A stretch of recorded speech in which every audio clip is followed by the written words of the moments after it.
This is exactly what Toronto Raptors fans were hoping for, as footage of Jonathan Mogbo's workouts over the summer have been leaked, and he has been putting work in on that jump shot, and Masai Ujiri selected him with the 31st overall selection in this year's NBA draft. He has a tight relationship with Scottie Barnes, and an all-around game that has a ton of potential to develop into a guy that is a serious NBA player. But the one question mark about his ability to take that leap, take that jump into the NBA is how good is that jump shot going to develop and really translate into the NBA? Because in college, he didn't have much of a jump shot, even though he was a solid free throw shooter and a kind of around the mid-range area. But could he step out from behind the three-point line as a little bit of an undersized height-wise forward? Does have the muscle and the strength to bang down low. But now we have some footage revealed, which we're going to show in this video, that has him working on that J. And we're going to break down how it impacts his game, how it impacts his team. Because, again, if Mogbo can come in, even not right away, but over the next couple years, the first couple seasons in the NBA,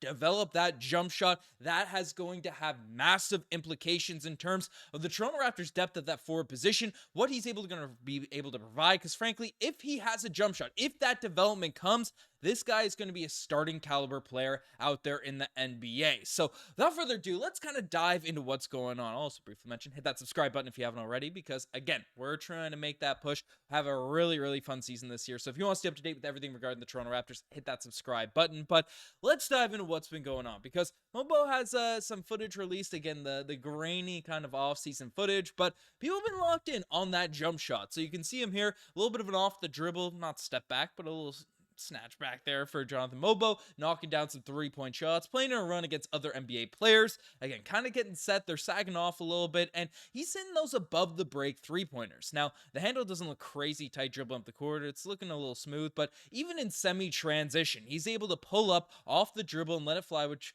over looks like a guy similar build to Chris Boucher there. But again, pretty quick release there on that jump shot. Mogbo dribbling up right to that wing and letting it fly. This one's more of a set jump shot right there. But these all aren't shots, and you can see I believe this is the last one here. Catch and shoot, no dribbles in between, a quick release. This is a guy that if you look at the stats, if you look at the numbers, he's Scottie Barnes there at the end, watching his guy play, watching his guy get reps against other NBA players. But Mo's a guy that really didn't take many jump shots out there in his college career, right? Looking at his stats, again, did everything else, right? 14 points per game, 10 rebounds, 4 assists per night. Did a lot of things, but you can see 0% from behind the three-point line. And in terms of the specific stats, right, the guy took 0% from the three-point line, 0.1 attempts per game out there in the college three. So not a dude that's really taking a ton of shots. The threat from out there beyond the three-point line, and essentially his scouting report coming into the NBA was a guy that's going to be able to just get a ton of boards, a guy that is really, really strong facilitator for that forward position. Again, Draymond Green-esque as an undersized forward, again, only 6'8", some have listed him at 6'7", but undersized forward that can play that mid-post area and make a ton of great passes. The same way we've seen Scottie Barnes be able to make a ton of passes and facilitate. He's a hustler on defense. We saw it in the specific stats, right? A player that's averaging 10 rebounds per game at just 6'8". At that forward position is a man that hustles, is a man that has that strength, has that size to do everything out there on the court, and just a player, and we saw little hints of it before he went down with injuries in Summer League, that can play on the defensive end. So, all-around player.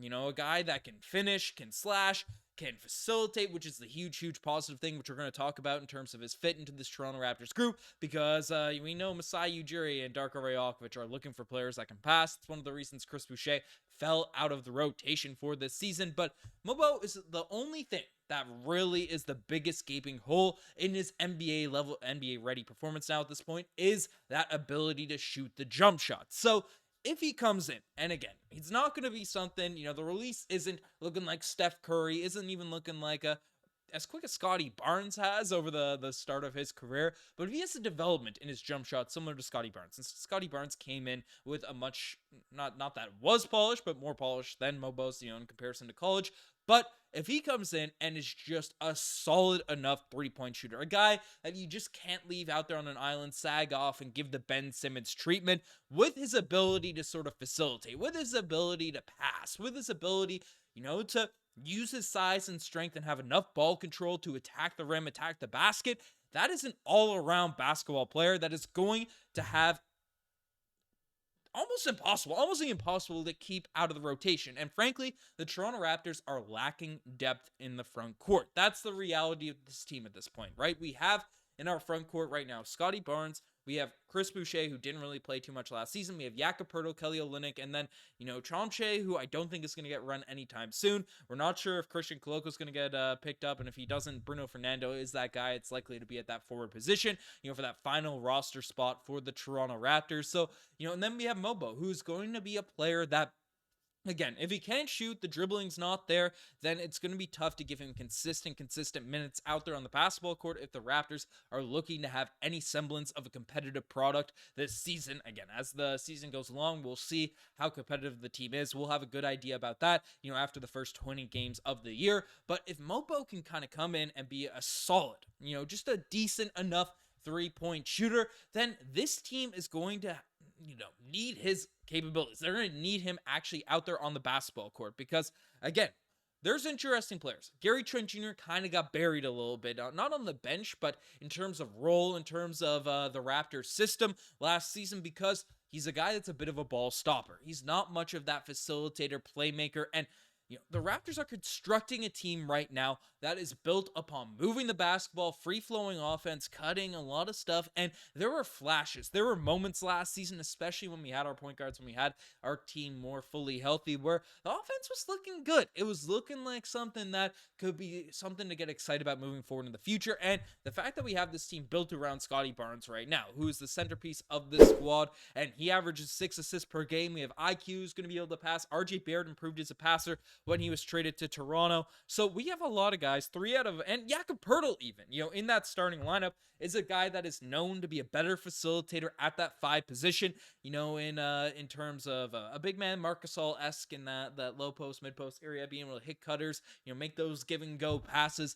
If we have a 5th starter that's able to be, one of those passers, make good reads. I think Gradey Dick has been a very effective cutter out there for the Toronto Raptors. I haven't seen too much in regards to his playmaking. He's not a ball stopper by any stretch of the imagination, but has been a guy I've seen to be able to create his own shots. But Mogbo has that type of skill. He has that type of potential. He has that ability to really develop in terms of one of those Draymond Green-esque forwards that can obviously slash, can obviously bully his way to the basket, but if he also has that jump shot, it's going to open up the floor a ton for this team because we're going to have 5 capable passers out there in that starting lineup or into those lineups for Mogbo, Scottie, Jakob Poeltl, Barrett, IQ, whoever we end up having at center. Kelly Olynyk can certainly pass to that 5 position as well. Then that's going to be a really, really fun team to watch inside of Darko Rajakovic's system. And this is the type of team, again, takes a year or two to really develop these players, but also develop a roster in terms of fitting the schemes and schematics that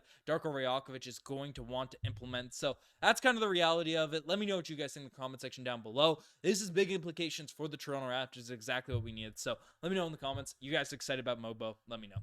I'm signing out. Cheers.